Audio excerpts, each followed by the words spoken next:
Welcome to ITV. ముందుగా headlines చూద్దాం. ప్రధాని మోదీకి ఒమన్ అత్యున్నత పురస్కారం, 29వ అంతర్జాతీయ గౌరవం the first class of the order of Oman ను ప్రదానం చేసిన సుల్తాన్. భారత్ ఒమన్ మధ్య కీలక సమగ్ర ఆర్థిక భాగస్వామ్య ఒప్పందం. ఇరు దేశాలు 70 ఏళ్ల దౌత్య సంబంధాలకు గుర్తుగా ఈ పర్యటన. విశాఖకు ఆనిముత్యమే రుషికొండ భవనాలు అన్న జగన్. 240 కోట్ల ప్రాజెక్టుతో విశాఖ గౌరవం పెరిగిందన్న జగన్. అభివృద్ధి ఒకలా, యోగా డే ఖర్చులు మరోలా చేశారని జగన్ విమర్శ. రుషికొండపై వాస్తవాలు తెలుసుకోవాలని జగన్ పిలుపు. ఎంపీటీసీ, జడ్పీటీసీ ఎన్నికలపై అసెంబ్లీలో చర్చ జరిగిందన్న సీఎం. అన్ని పార్టీల అభిప్రాయాలతోనే నిర్ణయం తీసుకుంటామన్న రేవంత్. బీసీ రిజర్వేషన్లపై తొందరపాటు వద్దన్న సీఎం. ఎన్నికల్లో అన్యాయం జరగనివ్వమని రేవంత్ హామీ.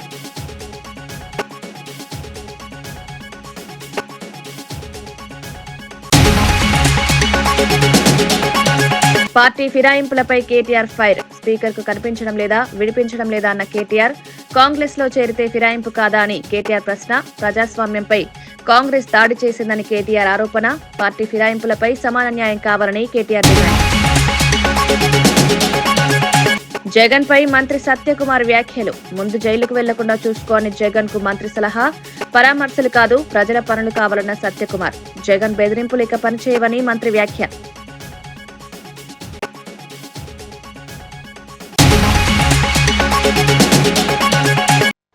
విశాఖపట్నంలోని రుషికొండ భవనాలపై మాజీ ముఖ్యమంత్రి వైఎస్ జగన్మోహన్ రెడ్డి స్పందించారు. రుషికొండ విశాఖ నగరానికి ఆనిముత్యం లాంటిదని వ్యాఖ్యానించారు. సుమారు 240 కోట్ల రూపాయల వ్యయంతో ఆధునిక నిర్మించిన ఈ భవనాలు విశాఖ గౌరవాన్ని పెంచాయన్నారు. వీఐపీలు, అతిథులు వచ్చినప్పుడు అక్కడ ఉండేలా అన్ని సౌకర్యాలు కల్పించామన్నారు. విశాఖ మొత్తానికి తలమానికంగా ఈ ప్రాజెక్టు నిలుస్తుందని, పర్యాటక ప్రాంతంలా రూపుదిద్దుకుంటుందన్నారు. అయితే యోగా డే కార్యక్రమానికి 330 కోట్ల రూపాయలు ఖర్చు చేయడం ప్రజాధనాన్ని వృధా చేయడమేనని జగన్ విమర్శించారు. అభివృద్ధి పేరిట ప్రాధాన్యతలు మారుతున్నాయని ఆక్షేపించారు. ప్రజలకు ఉపయోగపడే ప్రాజెక్టులపై దృష్టి పెట్టాల్సిన అవసరం ఉందని సూచించారు. రుషికొండ విషయంలో వాస్తవాలను ప్రజలు తెలుసుకోవాలని ఆయన కోరారు. 330 కోట్లు, కనీసం నేనన్నా 240 కోట్లు పెట్టి బ్రహ్మాండమైన బిల్డింగ్ కట్టి విశాఖపట్నానికి తలమానికంగా ఉంది ఆ బిల్డింగ్. ఈ పొద్దు కూడా పోయినాను అనుకో, ఆ బిల్డింగ్లోకి ఎవరైనా పోయి చూస్తే విశాఖపట్నం అంతా టూరిస్ట్ ప్లేస్ కింద కనపడుతుంది. పెద్ద పెద్ద వాళ్ళందరూ దాంట్లో వచ్చి ఇప్పుడు గవర్నర్ గారు పోయినారు అనుకో, లేదా మోడీ గారు వచ్చినారు అనుకో, లేకపోతే పుతిన్ వచ్చినాడు అనుకో, లేదా రష్యన్ ప్రెసిడెంట్ పుతిన్ వచ్చినాడు అనుకో, ఎక్కడ పెడతారు? బ్రహ్మాండమైన రాజభవనం లాంటి బిల్డింగ్ అది. 230 కోట్లతో కట్టినందుకు మాన్యుమెంట్ అక్కడ తయారైంది. వేరే ఇక్కడ ఒకరోజు యోగా, ఒకరోజు 330 కోట్లు, 330 కోట్లు ఆవిరి. దాన్ని ఏమంటారు? స్కామ్ కాకపోతే అది నా మాటలకే ఖర్చు. పోయి ఆ మాటలకు ఎంత ఖర్చు పెట్టాను ఒకసారి మీకు అందరు కూడా ఏ ఉంది కదా, ఒకసారి అమెజాన్లో పోయి కొట్టండి. ఒకసారి మ్యాట్ ఖర్చు ఎంత అవుతుంది, వీళ్ళు ఎంత ప్రొక్యూర్ చేసినారని చెప్పి చూస్తే 50% తక్కువ ఉంటే నన్ను అడగండి. ఎంపీటీసీ, జడ్పీటీసీ ఎన్నికల నిర్వహణపై ముఖ్యమంత్రి రేవంత్ రెడ్డి కీలక వ్యాఖ్యలు చేశారు. ఈ అంశంపై త్వరలోనే అసెంబ్లీ సమావేశం నిర్వహిస్తామని సీఎం వెల్లడించారు. ఎన్నికల విధానం, భవిష్యత్ కార్యాచరణపై అన్ని పార్టీల అభిప్రాయాలు తీసుకుంటామని తెలిపారు. ప్రతిపక్షాలకు కూడా సముచిత అవకాశం ఇస్తామని స్పష్టం చేశారు. 42% బీసీ రిజర్వేషన్ల అంశం కీలకంగా ఉన్న నేపథ్యంలో తొందరపడి నిర్ణయాలు తీసుకోవమన్నారు. ప్రజాస్వామ్య పద్ధతిలో అసెంబ్లీలో చర్చించి ఒక స్పష్టమైన నిర్ణయానికి వస్తామని పేర్కొన్నారు. ఎన్నికల ప్రక్రియలో చట్టపరమైన అడ్డంకులు లేకుండా ముందుకు సాగాలని ప్రభుత్వం భావిస్తోందన్నారు. సమన్వయం, సహకారంతోనే సమస్యకు పరిష్కారం లభిస్తుందని సీఎం రేవంత్ అభిప్రాయపడ్డారు. ఎన్నికల విషయంలో ఎలాంటి అన్యాయం జరగకుండా అన్ని వర్గాల ప్రయోజనాలు కాపాడతామని హామీ ఇచ్చారు. మున్సిపల్ కార్పొరేషన్ ఎన్నికలు వీటన్నిటికీ సంబంధించి కూడా తొందరలోనే శాసనసభ సమావేశాలు ఏర్పాటు చేసి ప్రతిపక్షాలను కూడా అడుగుతాం, ఏ విధంగా ముందుకు వెళ్దాము, 42% బీసీ రిజర్వేషన్లు ఏ విధంగా సాధించుకుందాము, భవిష్యత్ కార్యాచరణ ఎట్లుంటే బాగుంటుందో ప్రజాస్వామిక బద్దంగా చర్చ చేసి అసెంబ్లీలో ఆ తర్వాత ఎన్నికలపై ఒక నిర్ణయానికి వస్తాం. BRS working president KTR Congress పార్టీపై, ముఖ్యమంత్రి రేవంత్ రెడ్డిపై తీవ్ర వ్యాఖ్యలు చేశారు. పోచారం శ్రీనివాస్ రెడ్డి కాంగ్రెస్ లో చేరడాన్ని తీవ్రంగా తప్పుబట్టారు. ఇంతకాలం సంపాదించుకున్న పేరును ఆయనే నాశనం చేసుకున్నారని విమర్శించారు. బీఆర్ఎస్ నుంచి కాంగ్రెస్ లో చేరిన ఎమ్మెల్యేలు ఆడ మగ తేడా తెలియని పరిస్థితిలో ఉన్నారని వ్యాఖ్యానించారు. సీఎం రేవంత్ రెడ్డి చెప్పినట్టే స్పీకర్ వ్యవహరిస్తున్నారని ఆరోపించారు. బీఆర్ఎస్ ఎమ్మెల్యేలు కాంగ్రెస్ లో చేరితే స్పీకర్ కు కనిపించడం లేదని, వినిపించడం లేదన్నారు. ప్రజాస్వామ్య వ్యవస్థలను దుర్వినియోగం చేస్తున్నారని మండిపడ్డారు. పార్టీ ఫిరాయింపులపై సమాన న్యాయం జరగాలని కేటీఆర్ డిమాండ్ చేశారు. ప్రజలు ఈ పరిణామాలను గమనిస్తున్నారని వ్యాఖ్యానించారు. తిరుగుతా ఉన్నాడు ప్రచారానికి. అదే ఊర్లో మన మండల అధ్యక్షుడు ఇంకో మల్లయ్య ఉంటాడు. ఆ మల్లయ్య గారిని దాడి చేయడానికి కాంగ్రెస్ ముష్కరులు, కాంగ్రెస్ గుండాలు 50 మంది వచ్చి రాత్రిపూట 10-10:30కు అందరు సలిపూట వెళ్ళిపోతే 50 మంది కావాలని మాటేసి పోయి దాడి చేస్తే అందులో మరి దురదృష్టవశాత్తు మల్లయ్య యాదవ్ గారి మీద వారు దాడి చేస్తే రాళ్లతోని కొట్టి కిరాతకంగా అక్కడే లింగంపల్లిలో దాడి చేసి చంపేసినారు. ఇది ఒక చోటనే కాదు, ఇట్లా చాలా చోట్ల చాలా దాడులు జరిగినాయి. ఇక బెదిరింపులకైతే లెక్కనే లేదు. అంత ఇంత గలీజ్ అంటే రాజకీయం ఎంత గలీజ్ గా మారిందంటే కాంగ్రెస్ వచ్చినాక మనం కూడా ఉన్నాం 10 ఏళ్ళు ప్రభుత్వంలో, కానీ ఎప్పుడు ఇంత చిల్లర రాజకీయం చేయలే. నల్లగొండ నియోజకవర్గం తిప్పర్తి మండలం ఎల్లమ్మగూడెం అనే గ్రామంలో సర్పంచ్ గా నామినేషన్ ఇస్తే మన సోదరుడు యాదగిరి గారు నామినేషన్ ఇస్తే ఆ సోదరుని బెదిరించినారు, ముందు కొట్టినారు, కాళ్ళ మీద ఏళ్ల మీద కనబడుతున్నాయి దెబ్బలు. ఎగ్జామినేషన్ చేస్తే ఏ డాక్టర్ అయినా సర్టిఫికెట్ ఇస్తాడు, బాగా కొట్టినారు. కొట్టడమే కాదు, అయినా కూడా ఆ తమ్ముడు వినకపోతే కారులో వేసుకొని కిడ్నాప్ చేసి తీసుకొని పోయినారు. తీసుకొని పోయి అక్కడ ఉండే మంత్రి బల్పుతో ఆయన కనుసన్నలో ఉండే ఆయన అనుచరుల అహంకారం వల్ల మూత్రం దాగిపించి ఆయనను బెదిరించి ఇన్సల్ట్ చేసి అక్కడికక్కడనే ఆయనను అవమానించే ప్రయత్నం చేసినారు. అంటే ఎంత కిరాతకమైన, ఎంత చిల్లర వికృతమైన రాజకీయం ఇది ఈ జిల్లాలో జరుగుతున్నది కాంగ్రెస్ నాయకుల కనుసన్నల్లో. ఒక్కసారి మీరు ఆలోచన చేయండి. అట్లాగే 1-2 కాదు, ఇట్లా ఎన్నో ఉన్నాయి ఉదాహరణలు. హుజూర్ నగర్ కాన్స్టిట్యున్సీలో అయితే మన వాళ్ళని తీసుకొని పోయి పోలీస్ స్టేషన్లలో కూర్చోబెట్టి బెదిరించి ఆఖరికి కాంగ్రెస్ మండల అధ్యక్షుడిని పోలీసు కూడా పిలిపించుకొని వాళ్ళకు మన క్యాండిడేట్ అప్పచెప్పి పంపించే పరిస్థితి. ఇంత చిల్లర రాజకీయం ఇవాళ ఈ జిల్లాలో జరుగుతూ ఉన్నది. పోనీ ఇదంతా ఒక దిక్కు అయిపోయింది. తర్వాత ఎలక్షన్లు అయినాయి, మనోళ్ళు మొక్కవోన్ ధైర్యంతో కొట్లాడినారు. నకరేకల్ నియోజకవర్గం చినకాపర్తి అనే గ్రామంలో మనకు పడ్డ ఓట్లను, మరి అధికారులకు ఏమైందో నాకు తెలియదు, మనకు పడ్డ ఓట్లను అవి కలిపితే మనం గెలిచిపోతాం, అవి పక్కకు బారేసి పక్కన మోరులో దొరికినాయి. మన లింగయ్య గారు పోయి చిరుమర్తి లింగయ్య గారు కొట్లాడి అట్లెట్లా మీకు లెక్క పెట్టారని గొడవ చేస్తే అది మొత్తం రాష్ట్రం దృష్టికి వచ్చింది. అట్లాగే ఇక్కడ రాఘవాపురం గాని వాసాల మరి గాని సోనియా గాంధీ, రాహుల్ గాంధీలపై ఈడీ దాఖలు చేసిన ఛార్జ్ షీట్ ను కోర్టు కొట్టివేయడంపై ఎమ్మెల్యే, ప్రభుత్వ విప్ ఆది శ్రీనివాస్ స్పందించారు. ఈ ఘటనపై ప్రధాని మోదీ, అమిత్ షా దేశ ప్రజలకు క్షమాపణలు చెప్పాలని డిమాండ్ చేశారు. ప్రశ్నించే వారిపై ఈడీని ప్రయోగించడం బీజేపీ అలవాటుగా మారిందని విమర్శించారు. నేషనల్ హెరాల్డ్ కేసులో ఆధారాలు లేకపోవడమే కోర్టు తీర్పుతో స్పష్టమైందన్నారు. కేంద్ర ప్రభుత్వం బెదిరింపు రాజకీయాలు మానుకోవాలని సూచించారు. ప్రజాస్వామ్య సంస్థలను దుర్వినియోగం చేయడం సరికాదన్నారు.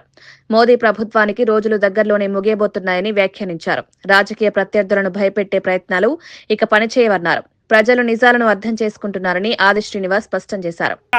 అడ్డు వచ్చిన వాళ్ళను తొలగించుకునే విధంగా చట్టాన్ని తన చేతిలో తీసుకున్నటువంటి నరేంద్ర మోడీ, అమిత్ షాలకు మొన్నటి కోర్టులో తమ ఛార్జ్ షీటును వెనక్కి పంపడం ఈరోజు చెంప పెట్టులాగా ఉంది. ఈరోజు ప్రజలందరూ కూడా గమనిస్తున్న వేళ సిరిసిల్ల జిల్లా యావత్తు పార్టీ కూడా ఈరోజు వచ్చి మనం నిరసన వ్యక్తం చేసినాం. తస్మాత్ జాగ్రత్త అని చెప్తున్నాం. భారతీయ జనతా పార్టీ నాయకులకు ఈరోజు నరేంద్ర మోడీ గారికి, అమిత్ షా గారికి, సోనియా గాంధీ గారికి, రాహుల్ గాంధీ గారికి మీరు టచ్ చేసేటువంటి సందర్భం రాదు. టచ్ చేసి చూస్తే ఈరోజు మీ అందరం కూడా కుటుంబం వెంట ఉంటామన్నమాట సందర్భంగా నేను తెలియజేస్తూ, రేవంత్ రెడ్డి ప్రభుత్వం రియల్ ఎస్టేట్ మాఫియా తరహాలో పనిచేస్తోందని ఎమ్మెల్సీ శ్రవణ్ దాసోజు ఆరోపించారు. అరికెప్పుడు గాంధీ పార్టీ ఫిరాయించిన సమయంలో నజరానాగా భూములిచ్చారని ఆరోపించారు. ఇప్పటికే అమ్ముడుపోయిన భూమిని 2006లో అమ్మినట్టు నకిలీ డాక్యుమెంట్లు సృష్టించారని విమర్శించారు. భూభారత రికార్డుల్లో కూడా అక్రమంగా ఎంట్రీ చేశారని ఆరోపించారు.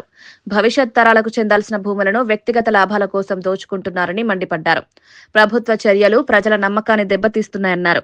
ఇలాంటి వ్యవహారాలపై సమగ్ర విచారణ జరపాలని డిమాండ్ చేశారు. భూ వ్యవహారాల్లో పారదర్శకత లేకపోతే ప్రజలు తిరగబడతారని హెచ్చరించారు. ఆయన ఏం చెప్పిండో, షేక్ ఇమామ్ అనేటోడు నాకు 2006లో భూమి అమ్మిండు అని చెప్పని దొంగ డాక్యుమెంట్లు సృష్టించినారు. 1991లోనే అమ్ముడు పోయింది మొత్తం భూమి. 1 ఎకరం, 2 ఎకరాలు, 3 ఎకరాలు, 4 ఎకరాలు అంతా అమ్ముడు పోయింది. 91 to 95. 2006లో నాకు అమ్మిండు అని చెప్పని అరికపూడి గాంధీ గారు 2024లో ఒక ఫేక్ డాక్యుమెంట్ని పట్టుకొచ్చి, అది కూడా ఆయన పార్టీ మారిన తర్వాత ఫేక్ డాక్యుమెంట్ పట్టుకొచ్చి ముందు పెడితే బాధ్యత కలిగిన ప్రభుత్వం ఏం చేయాలా? పివి నరసింహారావుకు నిజమైనటువంటి ఒక వారసులే ఇవాళ రేవంత్ రెడ్డి ఆ కాంగ్రెస్ పార్టీలో ఉన్నోడైతే ఏం చేయాలా? ల్యాండ్ సీలింగ్ యాక్ట్ ను కాపాడాలా, ప్రజల కోసం పారదర్శక పాలన కోసం వచ్చినా అని చెప్పని సొల్లు కబుర్లు మాట్లాడుతున్నటువంటి ఒక ప్రభుత్వం ఏం చెప్పాలా? అరే ఏమరా నాయన, ఇది దొంగ డాక్యుమెంట్ ఉన్నది, మొత్తం అంతా ఎంక్వైరీ చేసి ఇది దొంగ డాక్యుమెంట్ ఉన్నది, ఆ షేక్ అనేటోడు ఎప్పుడో 1995లోనే అమ్ముకున్నాడు, నీకు 2006 ఎట్లా అమ్ముతాడు రా నాయన, అప్పుడెప్పుడో అమ్మినోడు మళ్ళీ నీకు ఎట్లా అమ్ముతాడు, ల్యాండ్ టైటిల్ ఆల్రెడీ ఇంకోళ్ళ పేరు మీద పోయింది కదా, నీకు ఎట్లా అమ్ముతాడు అని చెప్పకుండా అతన్ని మొత్తం పహానీలలో అరకపూడి గాంధీకి సంబంధించిన వాళ్ళ పేర్లు అన్నీ కూడా ఎంటర్ చేసి పడేసి భూభారతిలో ఎంట్రీ చేసి పడేసినారు. రాజు తలుచుకుంటే దెబ్బలకు కొదవ కాదు కదా. ఇవాళ రేవంత్ రెడ్డి తలుచుకుంటే ఇటు భూములు అటు అవుతాయి, అటు భూములు ఇటు అయిపోతాయి. పార్టీ మారింది కాబట్టి నజరానా కింద ఆ దొంగ డాక్యుమెంట్ పట్టుకొస్తే ఆ దొంగ డాక్యుమెంట్ని ఇవాళ అరకపూడి గాంధీకి లెజిటమైజ్ చేస్తూ భూభారతిలో ఎంట్రీ చేసి పడేసిండు. పడేసిన తర్వాత పాపం మా కృష్ణారావు గారు, మా మాదారం కృష్ణారావు గారు, మా శాసనసభ్యులు బాధ్యత కలిగినటువంటి ఒక నాయకుడిగా 1 కాదు 2 కాదు 3 కాదు 4 కాదు 10-15 రిప్రజెంటేషన్లు చూడరిగో గిన్ని రిప్రజెంటేషన్లు ఇచ్చిండండి. ఇన్ని రిప్రజెంటేషన్లు ఇచ్చిండు. Chief commissioner land administration CCLA 22/8/2025, మళ్ళీ అదే 22/8/2025 నాడు chief secretary government of Telangana, 22/8/2025 నాడు district collector Medchal Malkajgiri district, 22/8/2025 నాడు కమిషనర్ గ్రేటర్ హైదరాబాద్, 22/8/2025 నాడు commissioner Hyderabad disaster response and asset protection హైడ్రాకి సంబంధించిన అధికారులకు ఇచ్చిండు. మళ్ళీ అదే 22 నాడు vigilance commissioner of Telangana vigilance కమిషన్కి ఇచ్చిండు. జోనల్ కమిషన్ కూకట్పల్లి జోన్కు 25/8/25 నాడు ఇచ్చిండు. Revenue division officer Malkajgiri division 25/8/25 నాడు, మండల్ రెవెన్యూ ఆఫీసర్ కుత్బుల్లాపూర్. గిన్ని రిప్రజెంటేషన్లు ఇచ్చిండు. ఆఖరికి రోజు నేను కూడా పోయినా వెంబడి హైడ్రా కమిషనర్ రంగనాథ్ గారి దగ్గరికి వెళ్ళిపోతే అవునండి అదేదో తప్పు జరిగినట్టున్నది, మేము దాన్ని డిమాలిష్ చేసినాం, మననే డిమాలిష్ చేసినాం అంటే, కరెక్టేనా నువ్వు డిమాలిష్ చేసినావు రంగనాథ్ గారు, బట్ నువ్వు డిమాలిష్ చేసి రాత్రికి రాగానే మళ్ళీ అంత షీట్లు పెట్టి పడదొబ్బినారు ఆ 11 ఎకరాలకు, అది 3-4 వేల కోట్ల రూపాయల విలువ చేసే భూమి అంటే, లేదండి నేను తెల్లారిపోతా ఎంక్వైరీ చేస్తా అది పట్టుకుంటా అని చెప్పిండు. ఇంతవరకు ఎవరు కూడా ఏ రకమైన చర్యలు తీసుకోలేదు. 4,000 కోట్ల రూపాయల ప్రజాధనాన్ని ఇవాళ గాథ కింద పందికొక్కులు లెక్క రేవంత్ రెడ్డి సపోర్ట్ చూసుకొని ఇవాళ పార్టీ మారిండు కాబట్టి, నజరాన ఇచ్చిండు కాబట్టి ఇవాళ దొబ్బిపోతా ఉన్నారు. ఎవడబ్బ సొమ్మిది, ఎవరి పైసలు ఇవి, ఎవరి భూమి ఇది? భవిష్యత్ తరాల కోసం ఉండవలసిన ఒక భూమును రేవంత్ రెడ్డి అమ్మకరణ దొబ్బుతాడు, తద్వారా కమిషన్లు దొబ్బుతాడు. లేదు ఈ రకంగా పార్టీలు మారిన వాళ్ళకో లేకపోతే ఆయనకు చెంచాగిరి కొట్టేటోళ్ళకో రేరాని అడ్డం పెట్టుకోనో, పేరాని అడ్డం పెట్టుకోనో, ఏవిరెడ్డిని అడ్డం పెట్టుకోనో, ఇంకెవరిని అడ్డం పెట్టుకోనో మొత్తానికి ఈ రకంగా టైటిల్ మార్చివేసి భవిష్యత్ తరాలు, మనం ఇవాళ ఉంటాం పోతాం చచ్చిపోతాం, మనం 50 ఏళ్ల కింద ఉన్నారా? PV Narasimha Rao land ceiling act పట్టుకొచ్చింది, బతికుండా అయ్యాల గట్లే మనం కూడా పోతాం రేపు. కానీ తరతరాలకు ఉండేది భూమి, ఆ భూమి మీద వచ్చేటువంటి అభివృద్ధి, దాన్ని వాళ్ళ ప్రైవేట్ వాళ్ళకి కట్టబెట్టాలనే చిల్లర కుట్ర, దాని ద్వారా డబ్బులు దొబ్బాలనే చిల్లర కుట్ర ఈ ప్రభుత్వం చేస్తూ ఉంటే, ఇదేమైనా డెమోక్రాటిక్ గవర్నెన్సా? రియల్ ఎస్టేట్ మాఫియా నడుపుతున్న ప్రభుత్వం ఇది, రియల్ ఎస్టేట్ మాఫియా. ఇంట్లో అన్నా నేను మీకు మీరు కేర్ఫుల్గా అర్థం చేసుకోవాల్సింది ఏంటంటే, నేను ఇంతకుముందు చెప్పిన ఈ మ్యాప్ ఇగో డి ఉంది, ఇక్కడ C ఉన్నది, B ఉన్నది, D ఉన్నది. వాస్తవానికి మంత్రి సత్యకుమార్ మాజీ సీఎం జగన్మోహన్ రెడ్డిపై తీవ్ర వ్యాఖ్యలు చేశారు. ఇతరులను జైలుకు పంపడం గురించి మాట్లాడే ముందు తాను జైలుకు వెళ్లకుండా చూసుకోవాలని సూచించారు. ఎప్పుడు జైలుకు వెళ్తాడో తెలియని పరిస్థితిలో జగన్ పగటి కలలు కంటున్నారని వ్యాఖ్యానించారు. తాటాకు చప్పుళ్లు తప్ప జగన్ దగ్గర ఇంకేమీ లేదన్నారు. పీపీపీ విధానాన్ని అడ్డుకోవడానికే జగన్ బెదిరింపులకు పాల్పడుతున్నారని ఆరోపించారు. ప్రజల ప్రయోజనాల కోసం తీసుకునే విధానాలను అడ్డుకోవడం సరికాదన్నారు. అభివృద్ధి కార్యక్రమాలపై రాజకీయం చేయడం మానుకోవాలని సూచించారు. చట్టం తన పని తాను చేసుకుంటుందని, తప్పు చేసిన వారికి శిక్ష తప్పదని సత్యకుమార్ వ్యాఖ్యానించారు. రెడ్డి గారిని సవాల్ విసురుతున్నాను.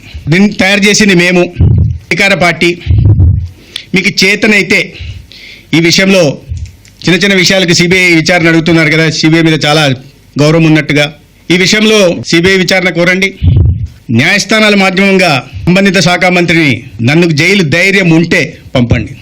అది కాకుండా నిర్మాణానికి ముందుకు వస్తున్న నాణ్యమైన వైద్య విద్యని, మెరుగైన వైద్య సేవలను అందించడం కోసం ప్రభుత్వం కార్పొరేట్ వైద్యాన్ని పేదలకు అందించడం కోసం ప్రభుత్వం తీసుకున్న నిర్ణయంలో ఆ కళాశాలల ఆసుపత్రుల నిర్మాణానికి ముందొస్తున్న సంస్థలని బెదిరించడం భావ్యం కాదనే విషయాన్ని ఆయన తెలుసుకోవాలి. ప్రజలు కూడా వీటిని గమనించాలి. 30 తీవ్ర అవినీతి ఆరోపణలు ఉన్న వ్యక్తి, ఒక జైలు పక్షి, జైలు జీవి ఇవాళ చాలా పారదర్శకంగా ఒక మంచి ఉద్దేశంతో ప్రభుత్వం తీసుకొచ్చిన విధానాన్ని పైన అసత్య ప్రచారం చేయడమే కాకుండా వారిని జైలుకు పంపుతా ఉండడం మీరు జైలుకి కాదు కదా, మీకు ఇష్టమైన భాషలో మీకు తెలిసిన భాషలో చెప్పాలంటే వారి నెత్తి మీద వెంట్రుకు కూడా పీకలేరని జగన్మోహన్ రెడ్డి గారికి ఆ పార్టీ నాయకులకు నేను తెలియజేస్తున్నాను. ఎవరిని జైలుకు పంపుతారు? విధానం వీటిని సమర్థించిన హైకోర్టు న్యాయమూర్తులను పంపిస్తారా? విధానాన్ని తీసుకొచ్చిన నీతి ఆయోగ్ను జైలుకు పంపిస్తారా?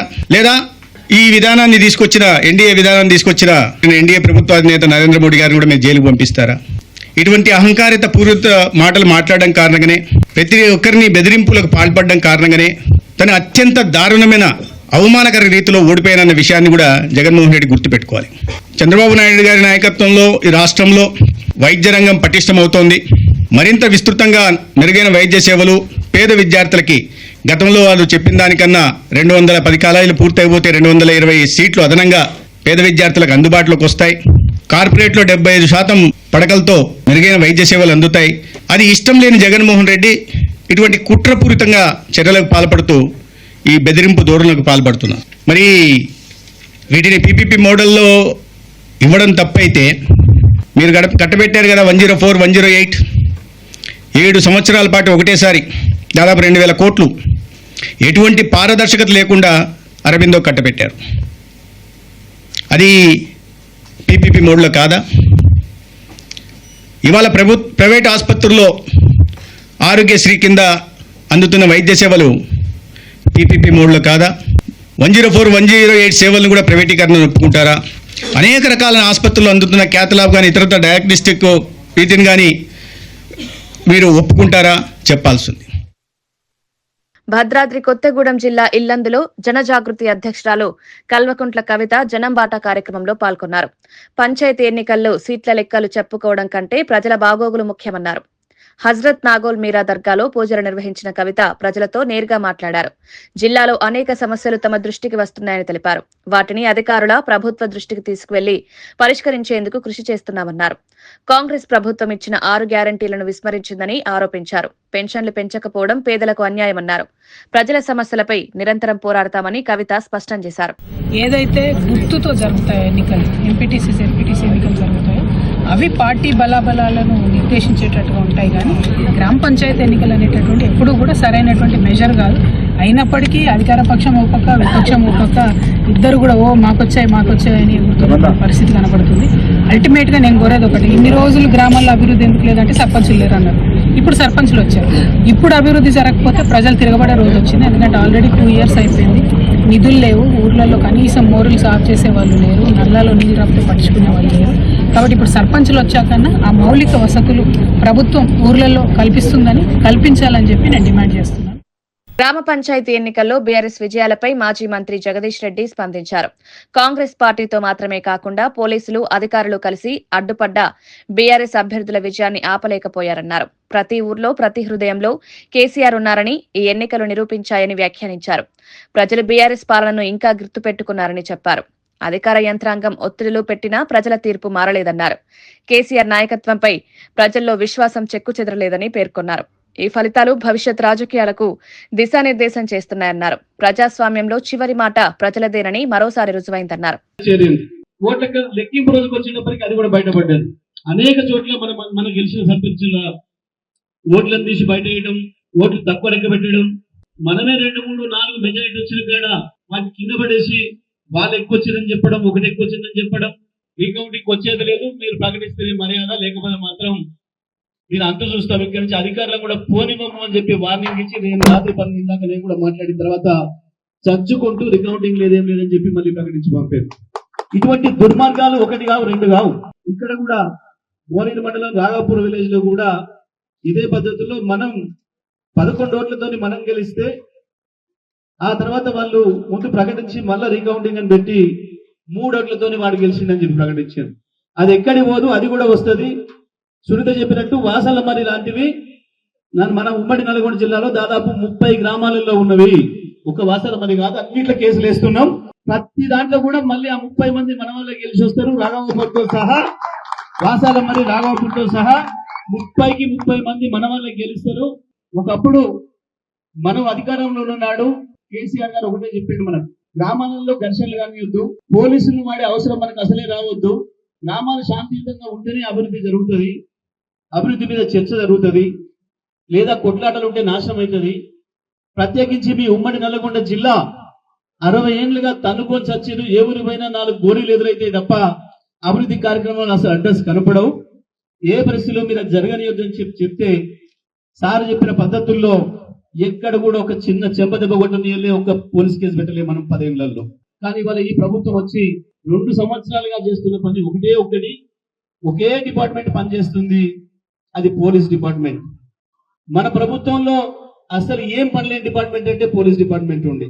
వాళ్ళు కూడా ఖాళీ ఎందుకు ఉండనియాలని సారు వాళ్ళతో కూడా చెట్లు పెంచే కార్యక్రమం చేయించాడు పోలీస్ డిపార్ట్మెంట్ తో కూడా. మీరు కూడా ఈ పని చేయరు, ఎవరిని కొట్టే పని లేదు మా ప్రభుత్వంలో అని చెప్పి. కానీ ఇవాళ మంత్రులు, ఎమ్మెల్యేలు, ముఖ్యమంత్రి ఏమో వాటాలు పంచుకునే పనిలో ఉన్నారు. పంచాయతీ ఎన్నికల్లో సీఎం రేవంత్ రెడ్డి ప్రభుత్వంపై ప్రజల్లో ఉన్న వ్యతిరేకత స్పష్టంగా కనిపించిందని బీజేపీ శాసనసభాపక్ష నేత ఏలేటి మహేశ్వర్ రెడ్డి అన్నారు. రాష్ట్ర వ్యాప్తంగా అనేక చోట్ల ముక్కోనపు పోటీ నెలకొందని తెలిపారు. నిర్మల్ జిల్లాలో 213 మంది బీజేపీ మద్దతుదారులు గెలిచారని చెప్పారు. కేంద్ర ప్రభుత్వం 11 ఏళ్లుగా చేపట్టిన అభివృద్ధి కార్యక్రమాలకు ప్రజలు మద్దతిస్తున్నారని వ్యాఖ్యానించారు. పార్టీ నేతలంతా ఐక్యంగా పనిచేస్తే వచ్చే అసెంబ్లీ ఎన్నికల్లో బీజేపీ అధికారంలోకి రావడం ఖాయమన్నారు. గ్రామీణ స్థాయిలో పార్టీ బలం పెరుగుతోందని తెలిపారు. రేపు నిర్మల్ జిల్లాలో గెలిచిన సర్పంచ్లు, ఉప సర్పంచ్లు, వార్డు సభ్యులకు సన్మానం నిర్వహిస్తామని వెల్లడించారు. గత 2 సంవత్సరాల నుంచి తెలంగాణ రాష్ట్రంలో కాంగ్రెస్ పార్టీ అనేకమైనటువంటి అవినీతి కార్యక్రమాలతో కూరుకుపోయి ఇచ్చిన హామీలు నెరవేర్చక 6 గ్యారెంటీలు తుంగలు తొక్కి 420 హామీల్ని గాలి కొదిలేసి ఈ రాష్ట్ర అభివృద్ధిని పూర్తిగా గాడి తప్పించి అవినీతిలో కూరుకుపోయినటువంటి కాంగ్రెస్ ప్రభుత్వం వ్యతిరేకతగా నిన్నటి తీర్పు కనబడతా ఉన్నది. మరి సింబలు లేవు కదా అని చెప్పేసి, అధికారం ఉంది కదా అని చెప్పేసి గెలిచిన సర్పంచుల్ని ఖాతాలో వేసుకున్న రేవంత్ రెడ్డి గారు నిజంగా మీకు చిత్తశుద్ధి ఉంటే ఇమీడియట్ గా ఎంపీటీసీ, జెడ్పీటీసీ ఎన్నికలు నిర్వహించాలా, మున్సిపల్ ఎన్నికలు నిర్వహించాలా. మరి ప్రజలకు కాంగ్రెస్ పార్టీ మీద ఉన్నటువంటి వ్యతిరేకత స్పష్టమవుతుంది. ఈరోజు పూర్తిగా కాంగ్రెస్ పార్టీ మీద 2 సంవత్సరాల్లోనే ఇంత వ్యతిరేకత కూడగట్టుకున్నటువంటి రేవంత్ రెడ్డి సర్కార్ ఇప్పటికైనా కళ్ళు తెరవాలని చెప్పి మేము కోరుతా ఉన్నాం. ప్రధాని నరేంద్ర మోదీ ఓమన్లో నిర్వహించిన ప్రవాస భారతీయుల సదస్సులో ప్రసంగించారు. న్యాయ భారత్ వేగవంతమైన నిర్ణయాలతో ముందుకు సాగుతోందన్నారు. నిర్దేశిత కాల పరిమితిలో లక్ష్యాలను సాధిస్తున్నామని చెప్పారు. యునెస్కో ఇంటాంజిబుల్ కల్చరల్ హెరిటేజ్ జాబితాలో దీపావళి చేరడంపై హర్షం వ్యక్తం చేశారు. ప్రపంచమంతా ఇప్పుడు దీపావళి కాంతులతో ప్రకాశిస్తోందని వ్యాఖ్యానించారు. భారతీయులు ఎక్కడ ఉన్నా తమ సంస్కృతి, సంప్రదాయాలను కాపాడుకుంటారని తెలిపారు. భారత్, ఒమన్ మధ్య చారిత్రక సంబంధాలున్నాయని గుర్తు చేశారు. సమగ్ర ఆర్థిక భాగస్వామ్య ఒప్పందం ద్వైపాక్షిక సంబంధాలను మరింత బలోపేతం చేస్తుందన్నారు. గత 11 ఏళ్ల సంస్కరణలే వేగవంతమైన అభివృద్ధికి కారణమని మోదీ స్పష్టం చేశారు.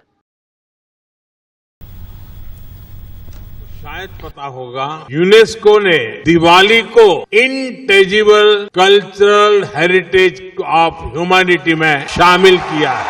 अब दिवाली का दिया हमारे घर को ही नहीं पूरी दुनिया को रोशन करेगा. ये दुनिया भर में बसे प्रत्येक भारतीय के लिए गर्व का विषय है. हमारे लिए हर दिन एक नया रंग लेकर के आता है. हर मौसम एक नया उत्सव बन जाता है. यही कारण है कि हम भारतीय कहीं भी जाए, कहीं भी रहे, हम डायवर्सिटी का सम्मान करते हैं. ओमान में भी मैं आज यही होते हुए अपने आंखों के सामने देख रहा हूं. విశాఖను గ్లోబల్ ఎకనామిక్ హబ్ గా తీర్చిదిద్దుతున్న తరుణంలో భూ కబ్జాలపై ఉప ముఖ్యమంత్రి పవన్ కళ్యాణ్ ఆందోళన వ్యక్తం చేశారు. కలెక్టర్ల సదస్సులో మాట్లాడుతూ విశాఖ పరిధిలో కొందరు ప్రజాప్రతినిధులు భూ కబ్జాలకు పాల్పడుతున్నట్టు తన దృష్టికి వచ్చిందన్నారు. ఇలాంటి చర్యలను ప్రభుత్వం సహించదని స్పష్టం చేశారు. అభివృద్ధి పేరుతో అక్రమాలు జరగకుండా అధికారులు అప్రమత్తంగా ఉండాలని సూచించారు. పెట్టుబడుల కోసం విశాఖను ఆకర్షణీయంగా మారుస్తున్న సమయంలో భూ వ్యవహారాల్లో పారదర్శకత అత్యవసరమన్నారు. అక్రమాలకు పాల్పడితే ఎంతటి వారైనా చర్యలు తప్పవని హెచ్చరించారు. విశాఖ భవిష్యత్తును దెబ్బతీసే చర్యలను అడ్డుకోవాలని అధికారులను ఆదేశించారు. అభివృద్ధి, న్యాయం రెండూ సమానంగా ఉండాలన్నదే ప్రభుత్వ లక్ష్యమని పవన్ కళ్యాణ్ తెలిపారు.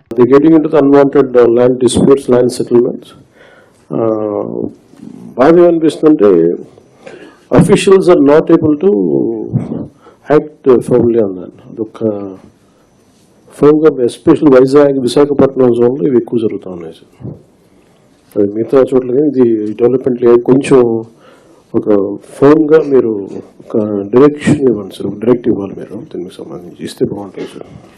ఏదైతే డిప్యూటీ సీఎం గారు చెప్పారో ఆ 5-6 జిల్లాలు అనకాపల్లి, విశాఖపట్నం, విజయనగరం ఈ జిల్లాలో బోత్ పోలీస్ ఉన్నారు, కలెక్టర్స్ ఉన్నారు.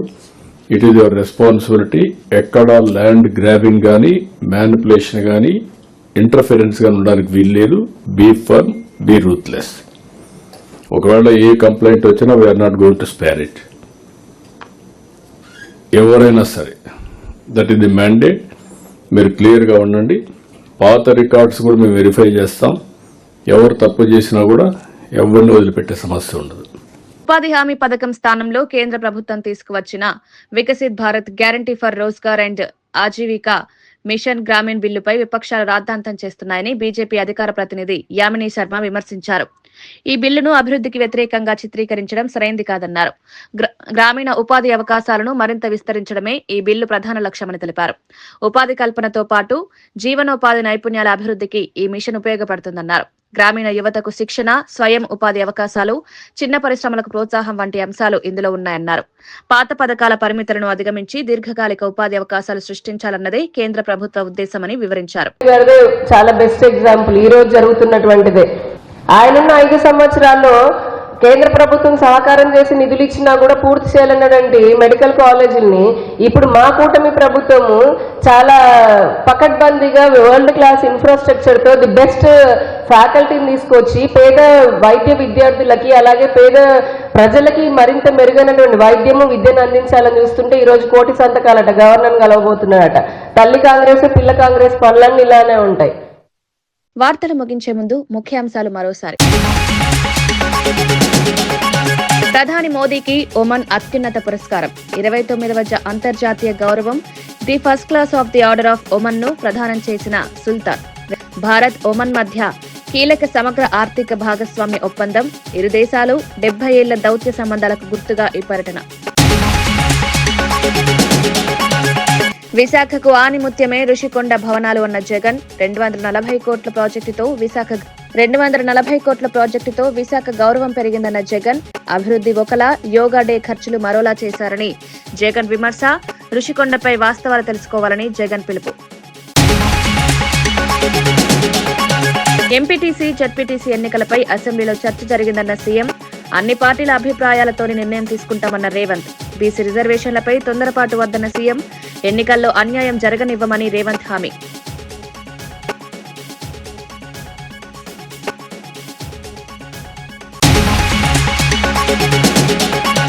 పార్టీ ఫిరాయింపులపై కేటీఆర్ ఫైర్. స్పీకర్ కు కనిపించడం లేదా, విడిపించడం లేదా అన్న కేటీఆర్. కాంగ్రెస్ లో చేరితే ఫిరాయింపు కాదా అని కేటీఆర్ ప్రశ్న. ప్రజాస్వామ్యంపై కాంగ్రెస్ దాడి చేసిందని కేటీఆర్ ఆరోపణ. పార్టీ ఫిరాయింపులపై సమాన న్యాయం కావాలని కేటీఆర్ డిమాండ్. జగన్ పై మంత్రి సత్యకుమార్ వ్యాఖ్యలు. ముందు జైలుకు వెళ్లకుండా చూసుకోని జగన్ కు మంత్రి సలహా. పరామర్శలు కాదు, ప్రజల పనులు కావాలన్న సత్యకుమార్. జగన్ బెదిరింపులు ఇక పనిచేయవని మంత్రి వ్యాఖ్య.